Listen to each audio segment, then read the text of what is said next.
Hi, I'm Damon Fairless.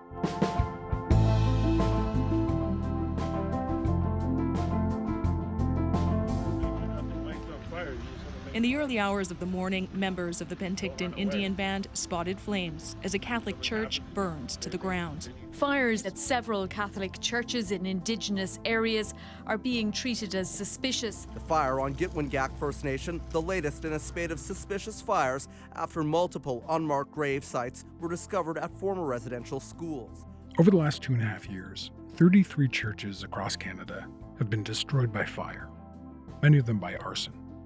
This surge in church fires follows the 2021 discovery at the former Kamloops Indian Residential School of potential unmarked graves containing the remains of 215 children.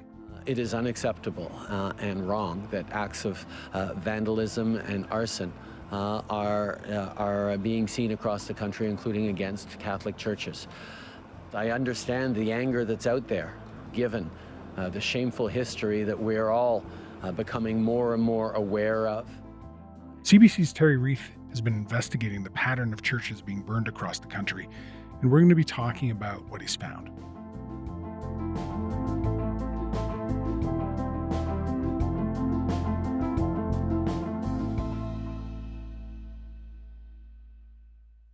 Hey, Terry, thanks for coming on Front Burner. Pleasure to be here. It's great to have you. Okay, so let's dive into some of the details of your investigation, starting with these churches. So 33 churches have burned down across Canada in the last 2.5 years. And to be clear, these are just the churches that were totally destroyed, right? These are churches that were essentially burned to the ground. They cannot be repaired. They are entirely unusable. Many of them reduced to nothing but ashes. And this is just a portion of the church fires that we've seen in Canada. There are a lot of arsons that occur in churches where the church is just slightly damaged. We wanted things that we could absolutely quantify, and a destroyed church is definitely something that's quantifiable. Okay, so of those 33 churches that are totally burnt down to the ground, now my understanding is that officials have determined that 2 of those 33 were accidental. So does that mean 31 were deliberately set on fire? Well, arson is a really difficult thing to prove. So we have 24 that were confirmed as arson. We have 5 that are suspected arson, and 2 of those fires remain under investigation. Okay, so 24 cases where fire officials have determined it was arson. And I have to be honest, I'd heard a few of these cases, but really only a handful. I had no idea this was going on to this extent. So, are they still happening? Yeah, we've been keeping track of this for quite some time, and I've had to keep changing and updating the numbers. In Alberta alone, just in the past month, there have been 4 churches set on fire. In the last 3 month. of them were completely destroyed. One of them doesn't make our list, of course. I mean, it was badly damaged, but it's repairable. And that was one of the churches in Barrhead. There was another one that was an older church up in Jonvier, which is near Fort McMurray. And the most recent one was just before Christmas. That was in Bicycur, which is in the southern part of the province near Calgary. And that was a Seventh-day Adventist church that was fully destroyed. So you mentioned Seventh-day Adventist, but my understanding is that these are mostly Catholic churches, though. Is that right? What's the breakdown of denominations? Yeah, approximately half of them are Catholic churches. We have 5 evangelical, 2 United, 4 Anglican, and 7 what I call others, smaller denominations. And that even includes a Church of Latter-day Saints as well. Maybe you can take us into some of the churches that you spent time looking at particularly close. Yeah, well, the whole church fire issue started in the southern Okanagan, and one of the churches we went to visit was one of the ones that was fully destroyed, and it was just outside Oliver on the Osoyoos Indian Band, where we talked with the chief there, Clarence Louie. But What had happened was there had been 2 fires that night, one in Penticton, also on the Penticton Indian Band, and the one in Osoyoos. Then 2 more on First Nations later that week were burned in Similkameen region. So these were some of the older, more historic churches, kind of smaller churches. But the one that really set off the alarm bells was Morinville, St. Jean Baptiste Church. This historic church has been a staple in the community of Morinville since 1907. It held its first mass in 1908, so this is a very emotional time right now for community members. This was a beautiful old brick structure that really anchored the main street of Morinville, and it received a lot of attention, and that's when we started to hear politicians and First Nations leaders speaking out. But the interesting thing about Morinville is that it was never really proven as arson. I did speak with one of the investigators there. They say that there were multiple areas where the fire started. There were no possible electric faults. They ruled everything else out, but they still couldn't rule it as arson because they just couldn't find that ignition point, that smoking gun that said, yeah, this is an arson fire.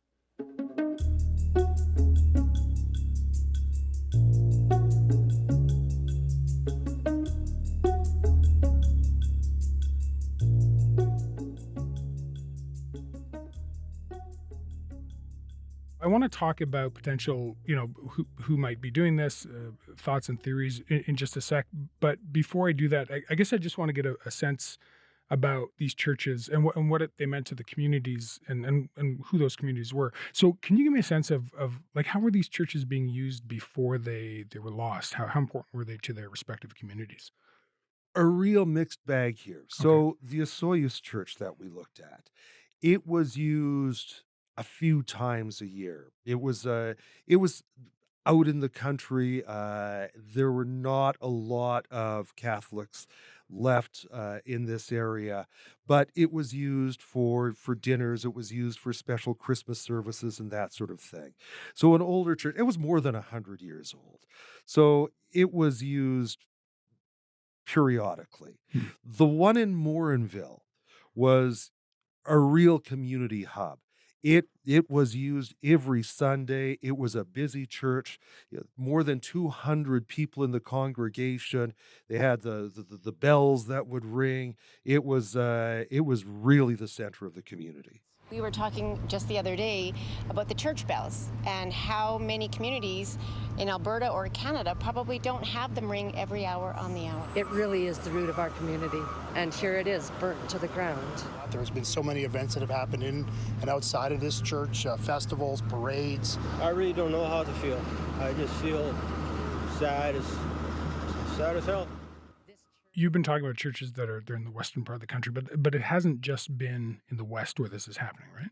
No, we've had there were some in Atlantic Canada as well as Ontario. The one that we did find in Quebec, which was in Montreal, turned out to be an accidental fire, but mostly Western Canada, Manitoba, Saskatchewan, BC, Alberta. These are mostly rural communities? Largely rural communities. 14 of the fires were on or in Indigenous communities or on reserves. 13 were in rural or small towns. Many of those were close to First Nations. Just 6 of these fires were set in urban areas. Surrey, BC, Winnipeg, places like that.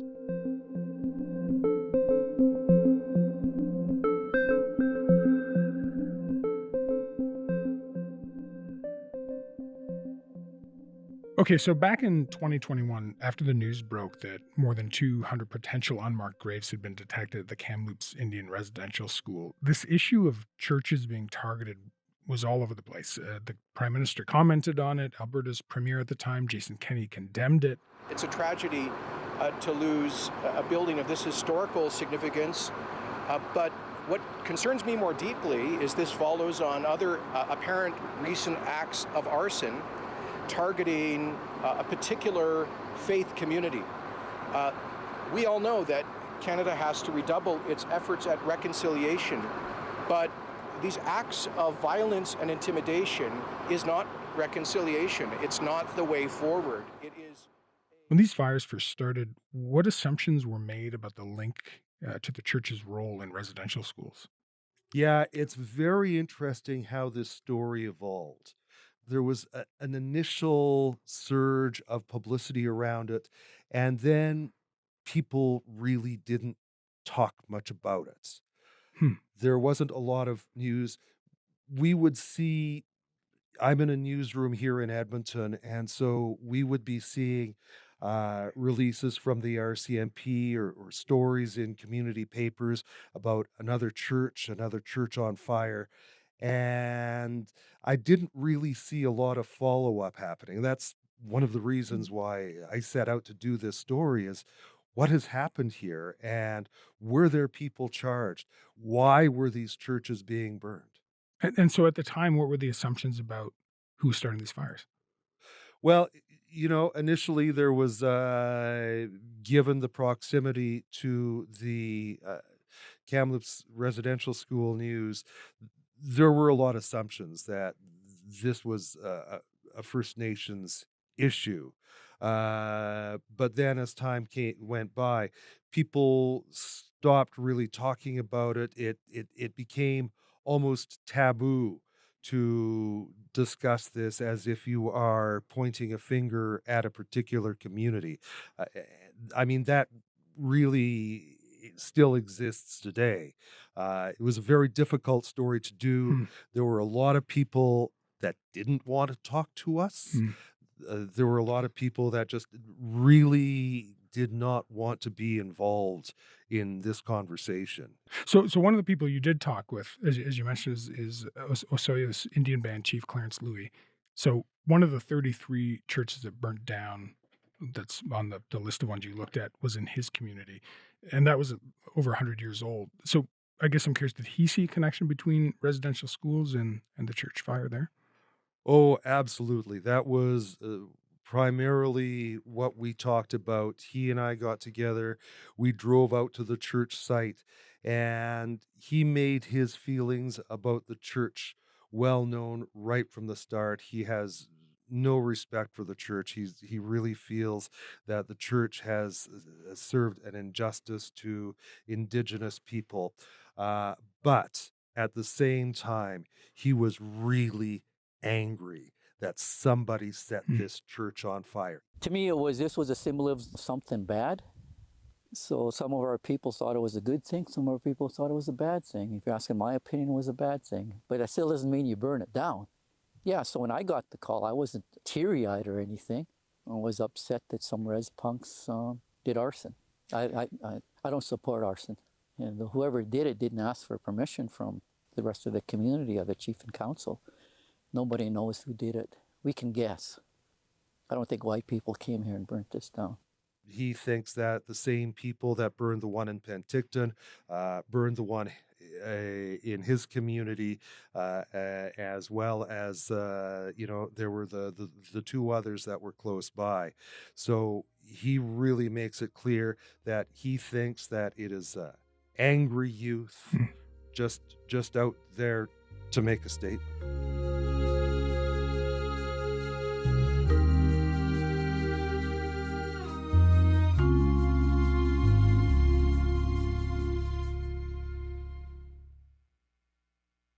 So that's one church in one community, and I guess a couple, if from what you say, in his case. But I guess I'm curious. There are a couple dozen other churches that have burnt. When you've been talking to people in those communities, have other folks made that kind of connection? There is an acknowledgement.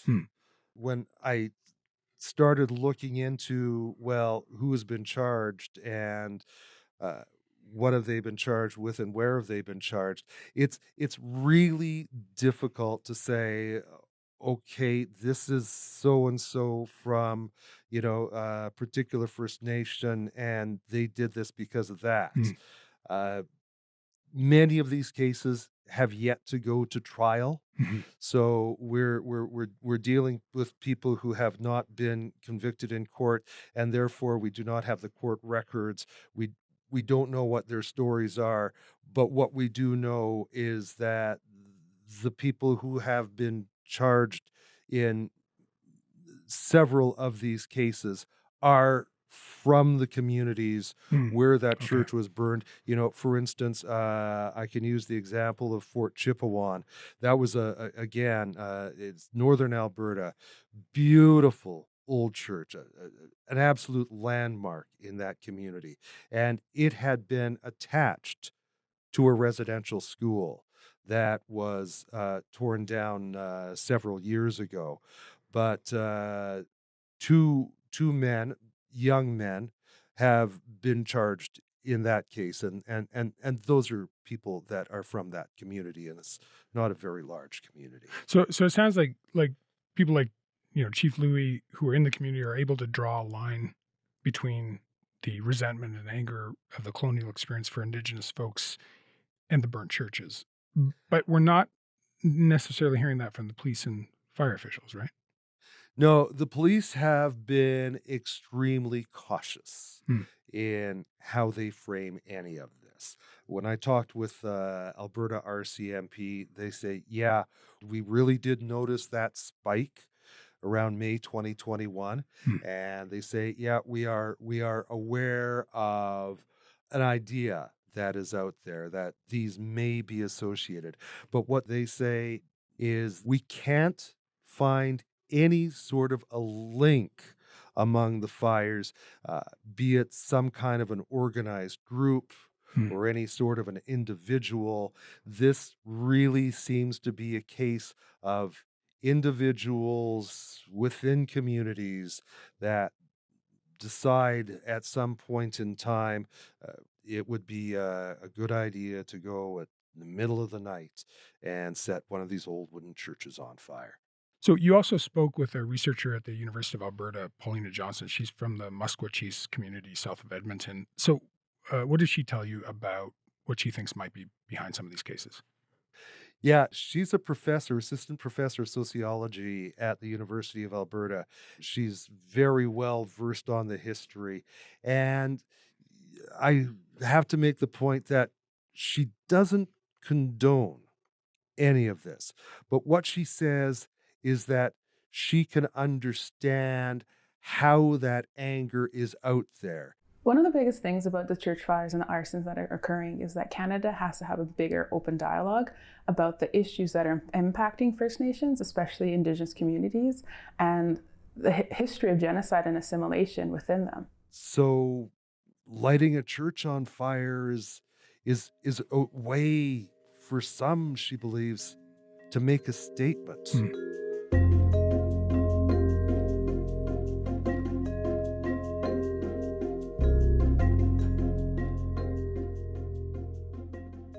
Let's talk about, moving ahead.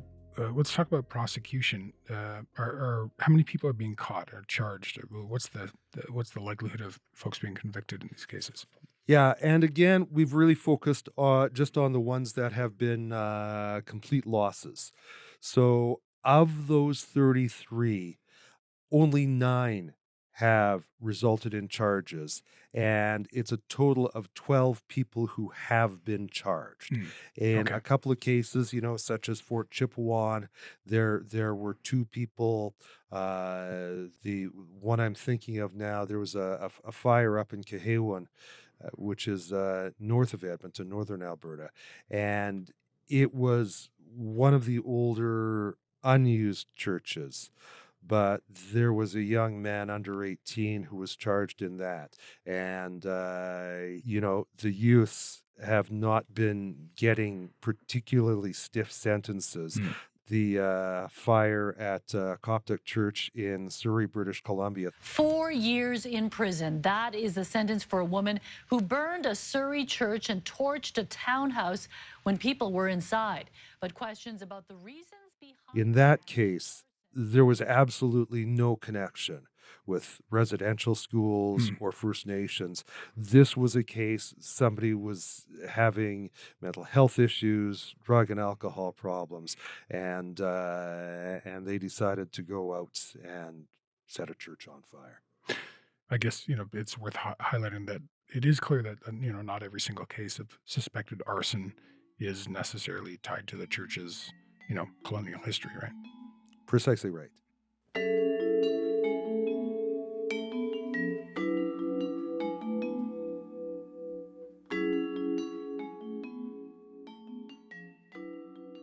So, I'm wondering about the people who were using these churches, the folks in the community who used them as a place to pray, a congregation center.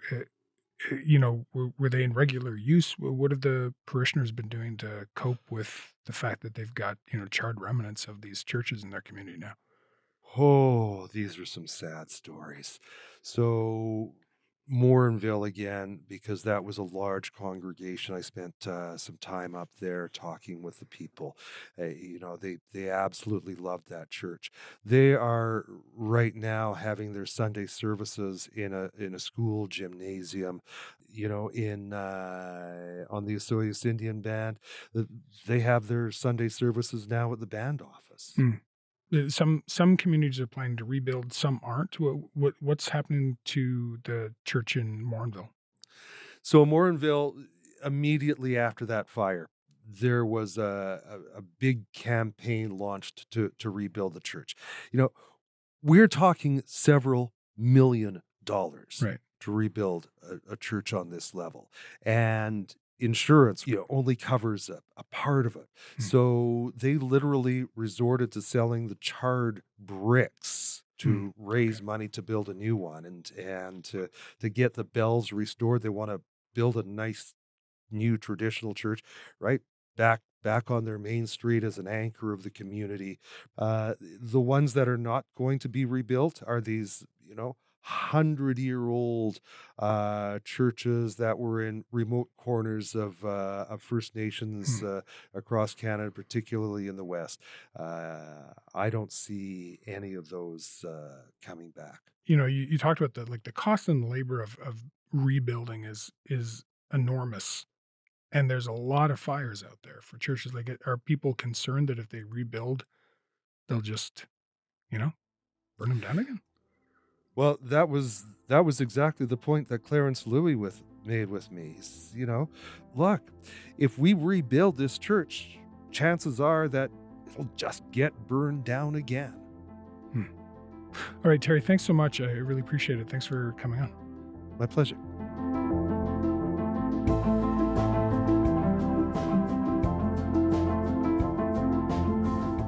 All right, that's all for today. I'm Damon Fairless. Thanks for listening to Front Burner.